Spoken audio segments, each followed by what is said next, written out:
All right, welcome back to the spaceport. I was trying to make a fancier video, decided not to overthink it, although it is fancier in the form of the stabilizer that you see at the corner of the frame, maybe. Fancier and dumber at the same time. But I did make some, not quite post-it note, but a note for things, and I already scratched a few off the list, thinking, oh, yeah, I'm trying to go too fancy. So the Kubota ran into some rust problems here, where the fender is, mounts on. That sucks. Oh well, bummer. Rust belt issue, especially if you start to use it for snow removal off of a road that gets salted. But maybe it looks badass without fenders. Just kidding. Well, it does actually, but probably not a good idea to use it without the fenders, since you're so close to it and you kind of lean on it and there are controls right there. Yeah. Let me see what we're doing here. Yeah, so we're working out the Kubota Ghost here. The pedal Ghost. Got to give it the glow plug preheat thing for however many seconds. The clock not working super great right now. It usually goes tick when you do the preheat thing, but it's not now. Oh.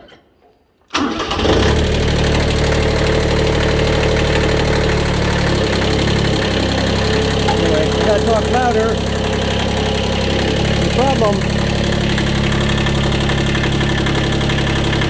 Yeah, that. In here, I might have to drop the camera if bad things happen. Doing this one-handed, pretty dumb.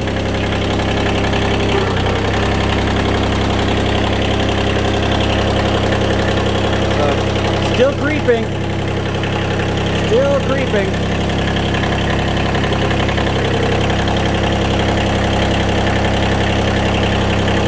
Okay.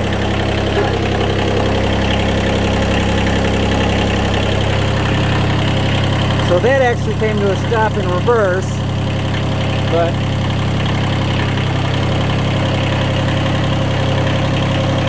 still creeping forward.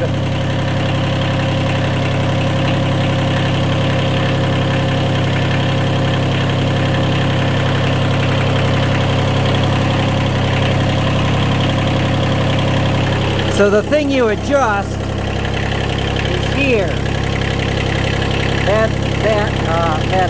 That adjusts the eccentric on the forward and backward deal.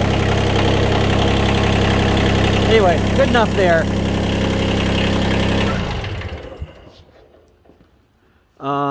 So yeah, storm kind of kicked everyone's ass. Pretty cold in here. Yeah, maybe I should check my my notes.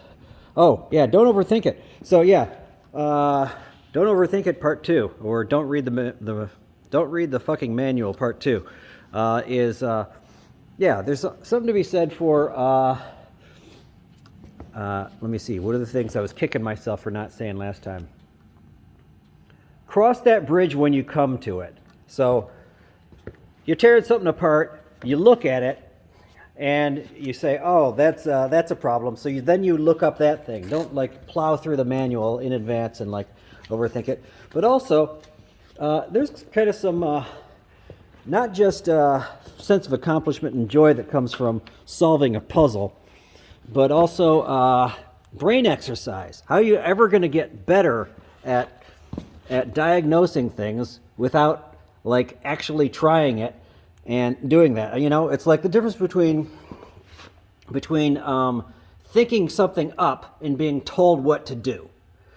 There's a huge difference between those things. You know, like sure, there's procedures and everything, but if you just follow the procedure, sure, you'll probably catch up and get those however to do it through procedure or whatever. There's another word I can't think of, but it's different from actually like adapting to something that's a real problem that you stumble across, and then you fix it, and it's something that's like you've evolved a new skill because of that thing you ran into, and you have the skill to figure out new things. So it's an exercise for the brain, and I think it makes mechanical puzzles part of what makes it so appealing to, I think, a lot of people. So yeah, I just wanted to elaborate on that. Yeah. All right, so back to the Kawasaki and the heavy steering. So yeah, taking the loads off this is not going to do as much as if I could change the rake angle here, or I was actually watching videos and looking up things because I had come across the problem, and it reminded me of the sidecar and the issues of that. This is the not attached sidecar that I probably should attach, since it's snow on the ground, and I could turn this into, like, Santa's sleigh. Oh yeah, so this is how much wind or snow.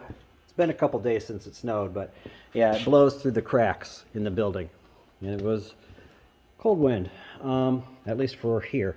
So yeah, what you can do is you can change the instead of changing the rake angle, you can just make it so that the forks, change the triple tree here, so that the forks are mounting farther forward. Here's 1, 2, 3, farther forward of the 1. Here's the pivot for your head, and if you follow that, trace that line down to the ground,